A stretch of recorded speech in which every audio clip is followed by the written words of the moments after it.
so hard going from that founder-led stage because nobody's going to care about the company the way that you do. Nobody's going to have that passion. So what can be really hard is bringing in someone too senior because you think that you're going to pay for somebody that has the experience that can take it over and you can be hands off, you can focus on growing the company. But I actually see a lot more success hiring these really young, eager people. All right, Katherine, welcome to the show. Hey, glad to be here. Sadly, my podcast is only 15 minutes, and I think we need a longer episode for you because there's so much that I can learn, or any entrepreneur for that matter, about building and scaling SDR teams. All right. So do you want to give me a little bit of background on how you even got into this space? How did you become the SDR nerd? Yeah, absolutely. It's a big name of mine out there. So I've been in the tech space for probably nearly 10 years now. So because it makes me feel old when I deal with 23-year-olds every day, but it has been 10 years. I started out just working door-to-door sales and looked around. I really enjoyed the thrill of the sale, but knew that door was just not going to be a while. And tech was a kind of call in my name back then. So I started the first role as an SDR, worked that role for a couple of years. I went to account executive. My husband and I moved overseas to the UK, and I took a role at a really early stage startup doing a little bit of the 360. But what I found is they didn't really know who they were or what was success looked like. I came from being an A player and having a playbook to run off of and really confused why those plays didn't work the same. And so having to navigate that with that company and go on that journey. And it just led me down the path of doing that for other companies. So for them, I hired on the first two BDRs, helped them get to very consistent not inbound pipeline, but BDR-led pipeline. And then I went into consulting. I did it for more and more companies. And now today I'm working at a company with about 20 BDRs, but I do still work on the side for any early stage companies trying to build out their first BDR team. Absolutely. And I think maybe you can share some of the challenges, right? So when you're building out a BDR team, an SDR team, first of all, why do we need it? And what are some obvious challenges that we're going to be facing when we try to do this? It's a really good question. And the answer was completely different 2 years ago as it is today. 2 years ago, you needed it to keep up. There was so much money being funneled into tech. If you didn't take off immediately, you were going to be left behind. And the reason you need it today is very different. And what I found, we rely on intent data. So we use tools that kind of help us know when accounts are in the market. And so it's much more strategic. And so the reason we need it today is that account executives who are closing deals don't have the time to navigate the intricacies of finding the right accounts at the right time. Whereas 2 years ago, you needed the manpower to cover everything. So it's always been needed. The reason just ebbs and flows as the economy changes. I liked how you said, if you didn't take off right away, then you're probably not even going to get funding. So we have to be a unicorn, right? Like it was a lot of pressure. And is that still the case? And I love to chat about that. And maybe we can get a little bit into intent data because that seems when BDRs are not getting the results. Maybe they're just scraping data off of the wrong list. That's a big passion of mine is the intent data. But to go back to the unicorn, I recently stumbled across a term of no one wants to be a unicorn these days. People want to be a camel. They're trying to make their money last as long as possible. So BDR teams have to be as efficient as possible, like leveraging the right tools. You don't want to overinflate the tech stack, but you need to make sure that they're not doing manual tasks that can be automated so that you can have a smaller, very elite ninja team to go after those right accounts at the right time, which is back to the intent data. Yeah. Is there a preferred tool for you to find this kind of information? I'm a big fan of Sixth Sense. They know this. I speak about them all the time. I should probably start charging them for how many leads I've given them over the years. But there's other ones out there. There's Bombora. That's a really good option for earlier stage companies that don't have quite the resources to invest in a long-term tool. Bombora, you can get a list for your BDRs today. And if you only have 2 or 3 BDRs, it's going to last them a little bit. So that's a really efficient way to get started, test the waters, see if it is going to work for your company. So when you're building out, let's say you're a founder-led sales and you're trying to offload that and try to hire a team to do it. And I'm speaking from experience. Like, I'd like to upload my job too. This stuff sounds exciting. Like, what are going to be my obvious challenges? And it's not just me. There's a lot of people that might watch this or listen to this, and they're like, if I'm not selling, then we're not closing any deals. You know what I mean? I'm the best Absolutely. salesperson ever. And so it's okay. Guess what? I think you got yourself a job. It's not a business, right? That's the problem with founder-led sales. It's so hard going from that founder-led stage because nobody's going to care about the company the way that you do. Nobody's going to have that passion. So what can be really hard is bringing in someone too senior because you think that you're going to pay for somebody that has the experience, that can take it over and you can be hands off, you can focus on growing the company. But I actually see a lot more success hiring these really young, eager people because they want to grow their careers. They want to be coached. Gen Z has a really hunger to grow and develop, and they haven't gotten that chance as much being remote. I've seen really good success having that founder offload that first piece of the sale. So generating pipeline, hiring 2 or 3 BDRs that are super hungry, super motivated, but you have to make sure you're giving them the right tools. That's a really common obstacle I've seen is they think they can do more than they can. Or they even hire somebody who's had about a year or 2 of SDR experience and they think that person is going to be able to go and do everything. But there's a lot behind a go-to-market strategy that somebody who's only had 1 year of sales, where that 1 year, everything was given to them. It's really different. So you have to make sure that you have somebody on your team, whether it's you, a chief marketing officer, somebody who's building out that go-to-market strategy of here's our ideal customer profile, here's the pain in the market that we're solving, so that the SDRs go and plug and play. So should the founder start creating SOPs of common objections and things of that nature that they're getting so that they can hand this off at some point to not just the SDRs, but then hire some AEs to do the work? It has to be someone senior at the company. I've seen it be the CEO.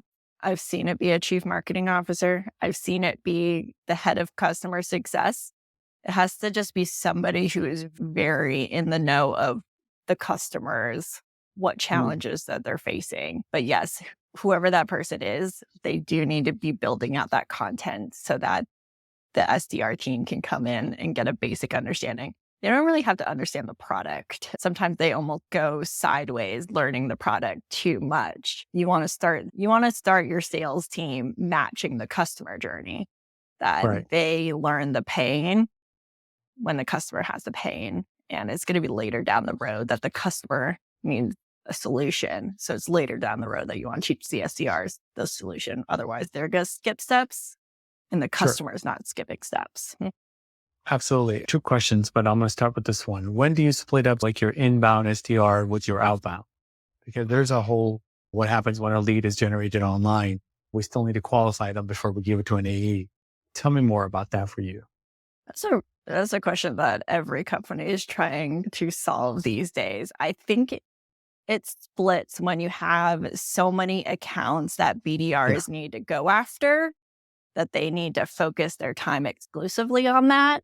And at the same time, you have a very steady inbound lead. You have to meet both requirements before there's enough inbound leads to go after. It just doesn't make sense for you to split the teams. So however much it has to be for a return on investment for an SDR, I think industry-wise is they have to be generating about 200,000 ARR a year. That's going to take a hefty amount of leads to split it. I've seen it once you have about a team of 10, it splits. Got it. Otherwise, do you think the inbound leads just go to an AE directly or something like that? Going to depend on what the inbound is. If it's a true like demo request, sure. If your marketing team has spun up, it's content syndication, it's an events lead. Those are still colder. Those still can be worked by the BDR, but early in the stage, the demo request going to AEs, as long as they are consistent, it's a really good solution to make sure that they're followed up with quickly. Man, I told you, we need to have a 6-hour podcast to go over this. It's so intriguing. It's really awesome. So for those that do not know, right, like the old book of Aaron Ross, Predictable Revenue, the SDRs and the AEs, let's just explain to the folks that are watching and listening where does the SDR stop, their job stops, and where does the AE pick up? Good question. And I have seen it look a little bit different per company. So the most common situation I see today in the market is that we need leads coming in, that we need the pipeline to be filled. 2 years ago, the pipeline was getting filled quite quickly. You reached out to somebody, they had budget, we were filling it up so quickly that it made sense for at that time when the AEs were overburdened for the BDRs to continue the journey until after an initial discovery call that it has been qualified that there is pain and there is potential for budget. Currently, I see the AEs are less stretched thin. I'm not saying that they're not busy, they're not doing work, but the BDRs have a ton of accounts that they need to be focusing on. So they schedule a meeting and it goes to the AE, and the AE has to qualify. They have to build the pain. They have to take it over. You really need to look at which team is busier, and that's going to answer who does that first qualification call or not. Sure. Do you think we need 2 BDRs to keep 1 AE busy? It depends on the company and how many as inbound leads they're coming in. That does seem to be more of the ratio these days. It's getting closer to 2. It used to be 1-to-1. Sure. Now it's seeing it closer to 2. And it's also due to that camel mindset of pushing the AEs to do their own prospecting. We're going back to that a little bit more, expecting them to carry it, leveraging the channel, getting. But do you think that's inefficient for you to be a full stack sales rep? I think it's not the most efficient way to do things, but sometimes it is what has to be done. To build a camel. The goal is I really to help AEs leverage the channel. It's something I've worked on a lot more this year, as well as leveraging their BDRs, is teaching, because the channel is almost like your own BDRs. They're generating opportunities for you. So teaching the AEs how to manage their territory, how to work with partners, how to get them to generate opportunities. It's very similar to how you manage your BDRs. So the more they can do that, the less that they have to prospect themselves. I agree. Prospecting is a very hard job. And I want to, if you're an SDR watching this, Katherine, I give you a lot of props. It's I think it's because you have to be so consistent. I have some top reps who get really far being very manual and doing very targeted approach, that they lean into that. But if you're not being consistent with your outreach, you're not filling people into sequences, after a few weeks, it's going to get lost. So it's one thing that you have to show up every single day. AE takes a lot of technical skills, and it is really hard. And getting people to give you money is harder than ever.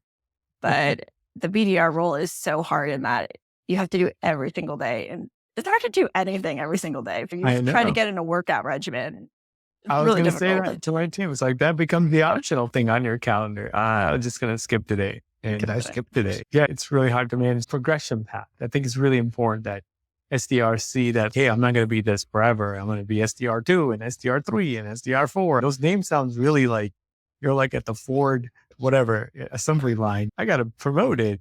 So talk about the importance of that. And do all SDRs want to be AEs, or is that the carrot that gets them to do this? Day one, most of them don't know what they want, or they think they know what they want, but they don't actually know what they want. It's really important for your role as a manager to analyze that person, their strengths, and educate them on options that you think would be a good fit. You can educate them on all the options. I do tend to gear towards certain roles that I think that they're going to be successful. So over the past year, I have promoted my team. I've got to stop promoting people because I'm losing all my best players. I've promoted people to AE, I've promoted people to the channel, and I've promoted people to account management.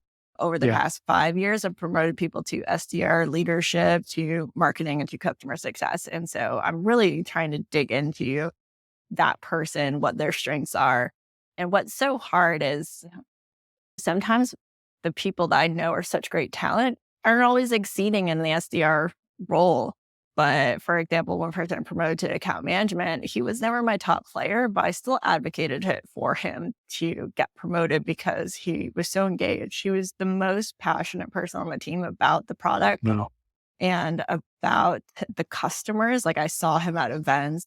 He loved talking to it. And I'm like, you're good for this company. There's so much you can do. Don't get discouraged just because you're not the top rep. Let's work on these things. Let's get you in front of the account management team because I think that's going to be the space for you. So when a role opened up, we were able to interview quite well.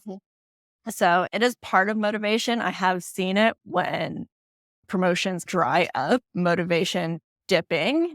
And in that case, like there is nothing wrong with upskilling your team to promote externally. I am not afraid of that. If I don't think there's going to be a promotion within my company, I leverage my network, I point them in direction of tools and training so that they really have the opportunity somewhere else. And that is just as effective. Like we have to remember people are in this role for 1 to 2 years. Right. We don't have to shy away that some people are going to leave for different companies. Like it's. Yeah. And it's better for both parties, I think, because they want to find the right fit. And if it's not the right fit, or even the offer, for instance, you're in a whole different space. You want to talk about your space? Being in cybersecurity? Exactly, right? And if that scares somebody, they're like, I want to go sell marketing. I don't know about this. This is way over my head. How many books have you had to read, right? So it's good. It is a challenge. It is different. It is like finding the right fit for it can be hard because I hire BDRs into marketing and sales roles, and they do get it. Like they get the role of a marketing person, they get the role of a salesperson, so they can talk through even HR. The cybersecurity is quite foreign to a lot of them, so it's quite hard. But it is my favorite that I've worked in because no offense to salespeople, but a lot of the content can be repetitive. A lot of the challenges can be a little bit repetitive. Like cybersecurity changes every single day, like a different vulnerability that you have to solve. Then you have to work in a very consultative way with your clients to make sure that they are fixing this new challenge. And I have nothing but sympathy for IT directors because they just want to go home to their kids. So some hackers are ruining their day. No, I get it. I think that's going to be a separate episode, cybersecurity.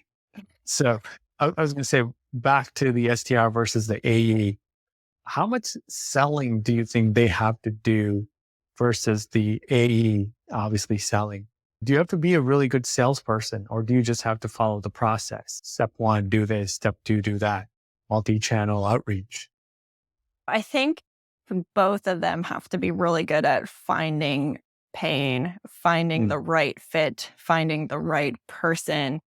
I don't think the BDRs have to do tons of selling if they're doing that. If they are targeting the correct accounts and the correct personas and they're using language that's a very consultative approach, they're just having conversations. They're just like, is this a problem that you're facing? Would you benefit from fixing it? Would you enjoy some of the rewards? I think the AEs have to take that a bit further. And I think that's what a lot of the BDRs don't see. They see their AEs on that initial call and they're like, I could do that. So you could probably do that. But it is way people get very excited in that first stage of sales. They're like, I do have all these problems. I would love to fix it. That would be amazing. Sure. But when you have to get them actually to sign, exactly, yeah, the excitement drops when they find out the price and the commitment and the implementation, and the BDRs don't always see that side of it. I know, but like I said, I think they're equally hard. If our listeners want to learn more, Katherine, where would you guide them?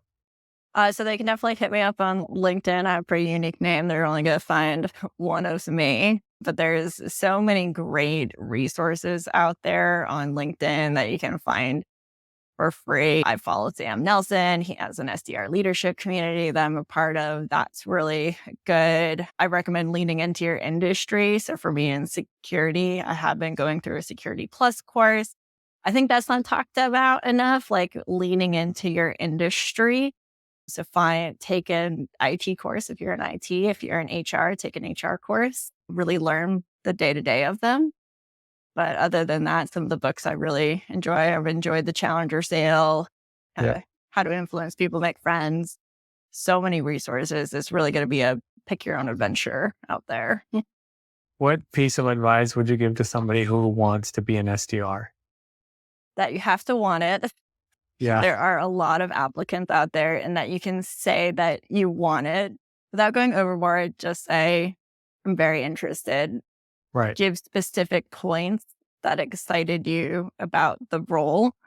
And if the interview tries to put you on the spot of being like, tell me about the product, it's okay for you to not know the answer. You can say, hey, I went to your website. I saw X, Y, and Z. I didn't quite understand, but I saw your customers. This is the idea I got. Is that correct? So I definitely give that advice to companies interviewing people too. Like, don't expect somebody interviewing to understand your product just based off your website. So I give that What? advice to both sides. Here's my last question. I thoroughly enjoy this. What piece of advice would you give your younger self when you just started in this AE managerial role? Just to take risks, that it can seem scary at the time, especially when your paycheck's on the line. But the more you Yeah. can diversify, the more you can get into consulting, the more you can build your network. That's a huge one. And find mentorship. If you're not getting mentorship in your company, there's other communities that you can either pay to be a part of, like Pavilion, or go to events and network and find people. But finding a mentor is going to take your career further than just about anything else that I've experienced. Absolutely. Thank you so much for joining us, Katherine. Okay, thank you.